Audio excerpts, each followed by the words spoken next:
Dios bendiga en esta preciosa hora al pueblo del Señor y a cada amigo que nos mira a través de este medio digital, El Shaddai.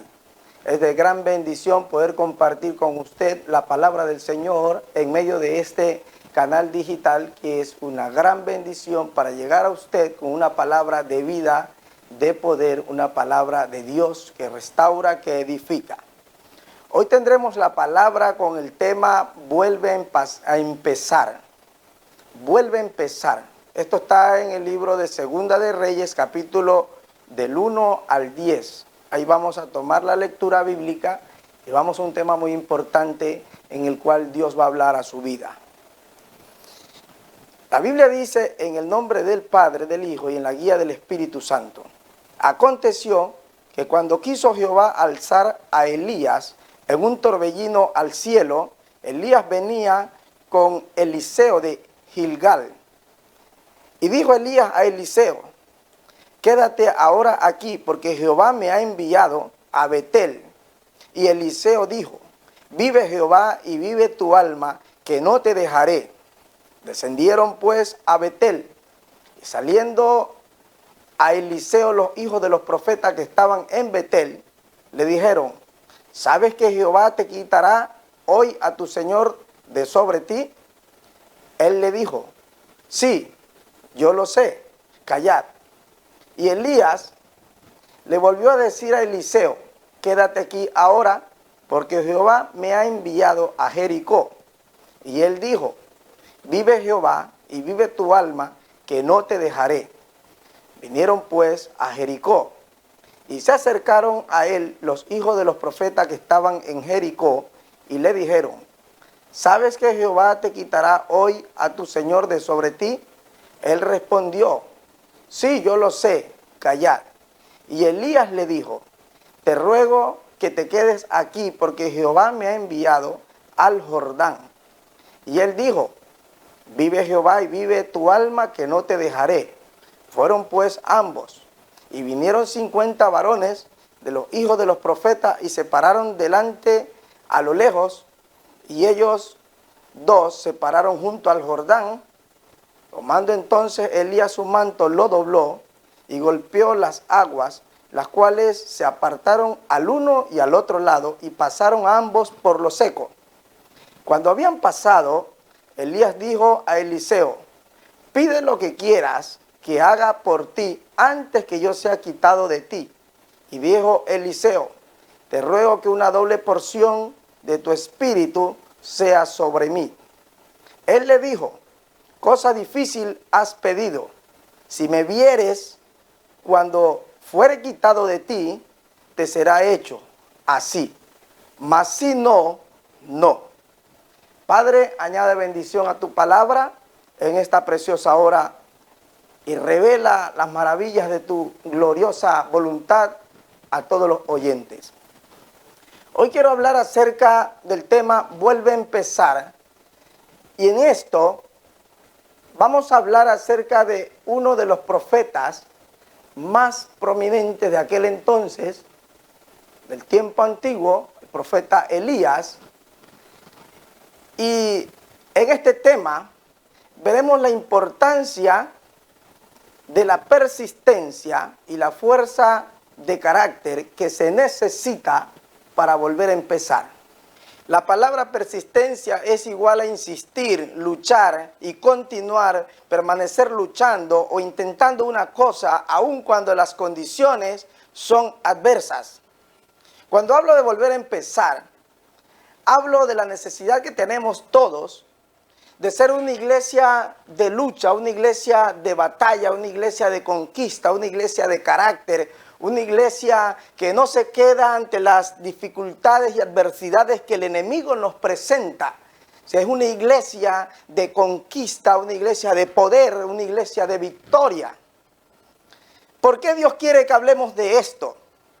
Porque hay nuevas generaciones que se presentan ahora, que surgen, que son los niños, los adolescentes, los jóvenes y aún los adultos mayores que están incursionando y practicando la fe de Cristo y necesitan tener una evidencia de hombres de carácter, un mensaje contundente, un mensaje de poder que motive para continuar y no detenerse aunque las cosas se presenten difícilmente.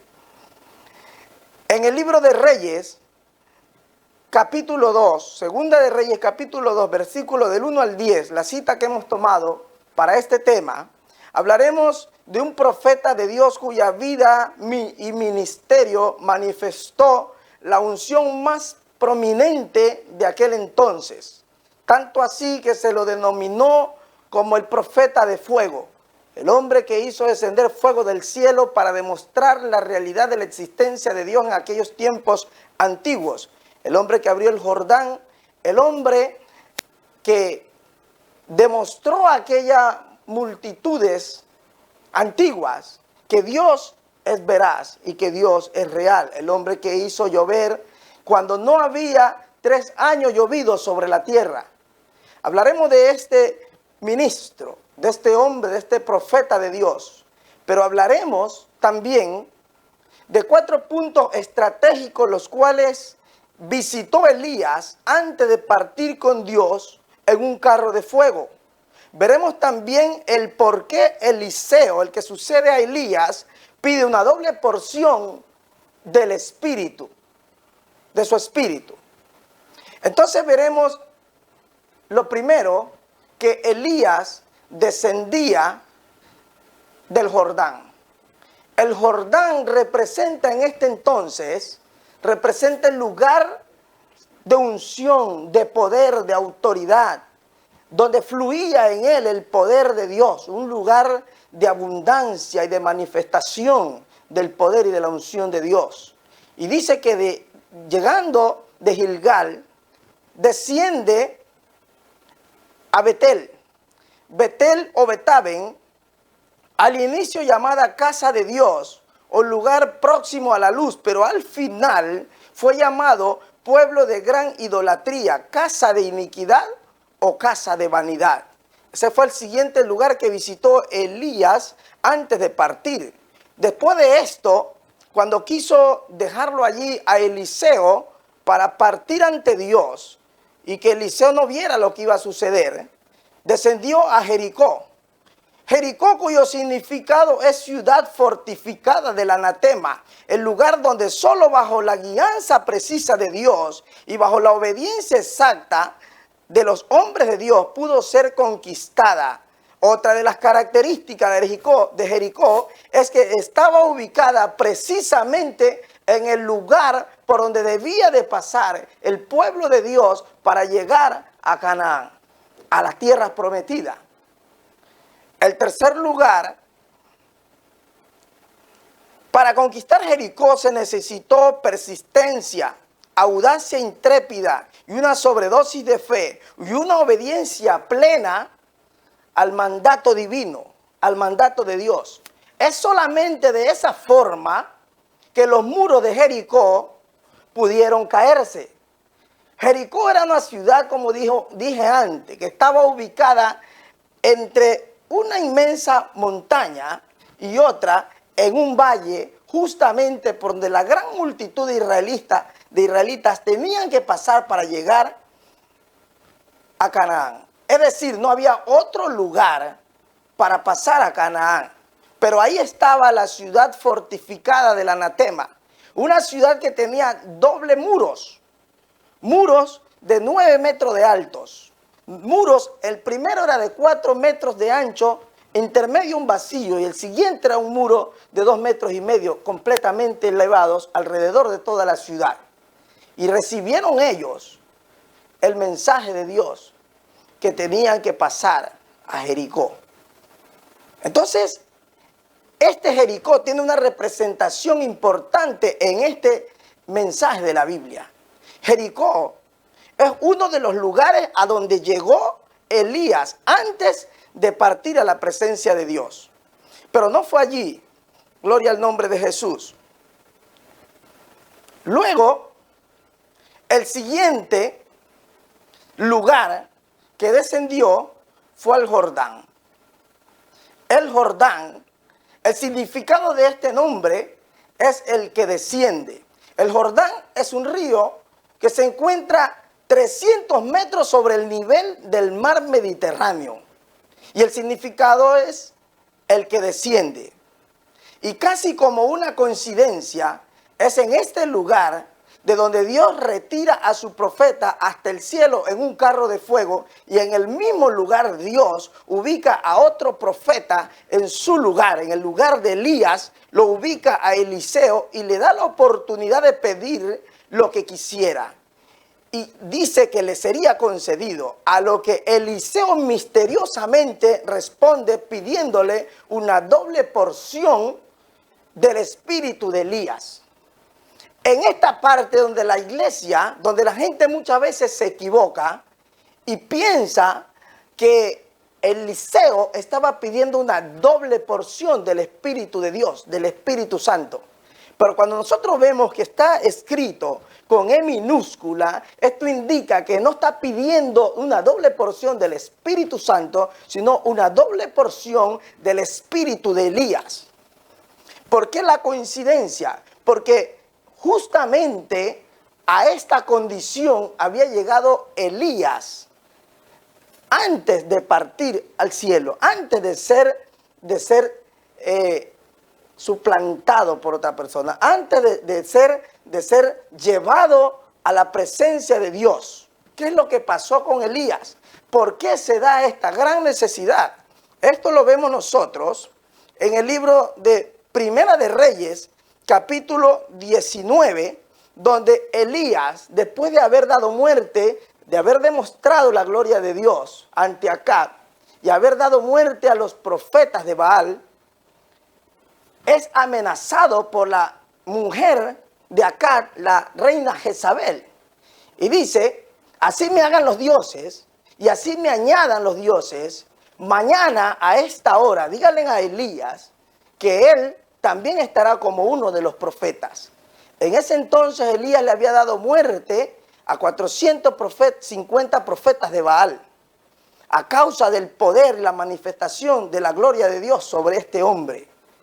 Pero después de esto, este hombre se ve atemorizado por esta mujer y este hombre se debilita en su poder, en su autoridad, en su unción, a tal punto que huye y se esconde en una cueva y desea morirse.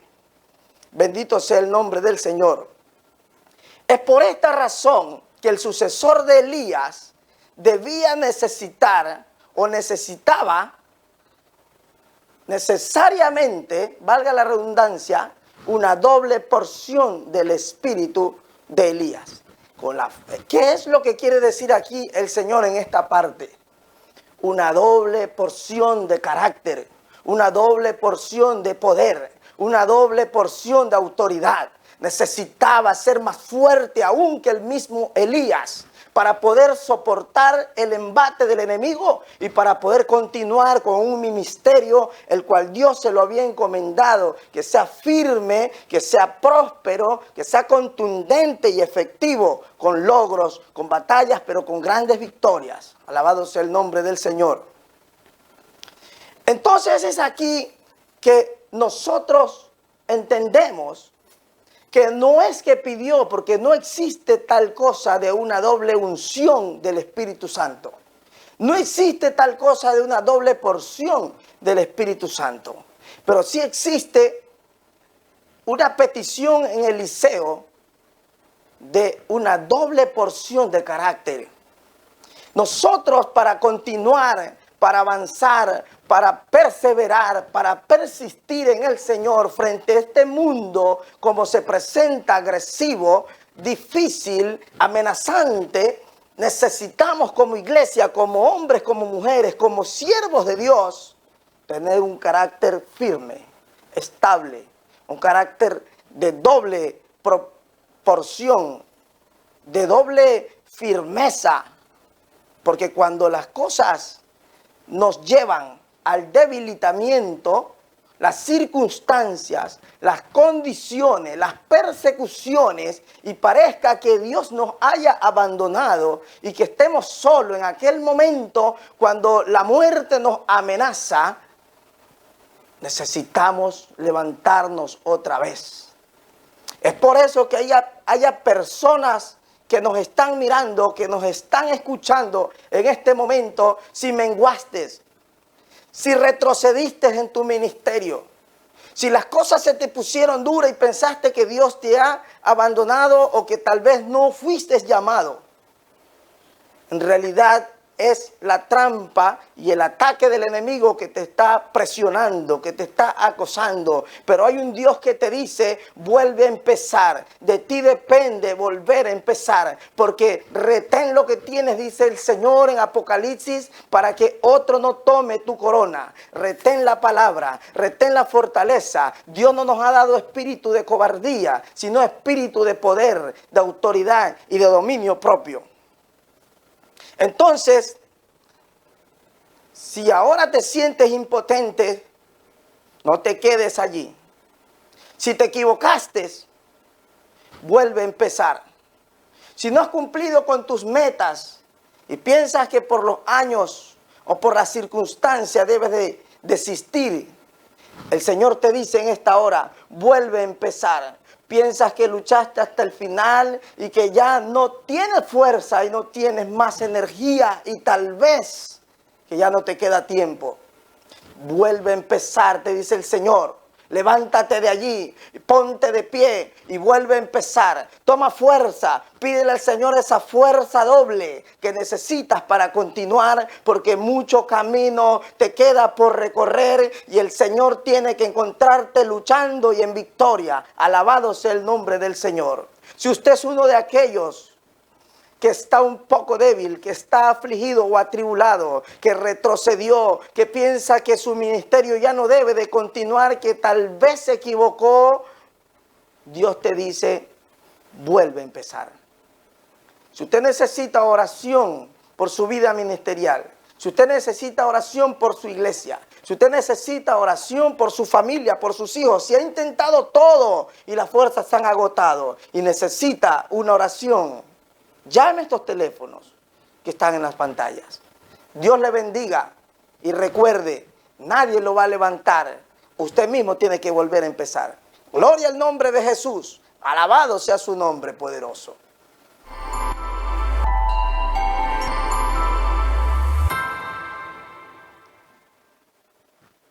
¿Cuántos minutos se nos fue?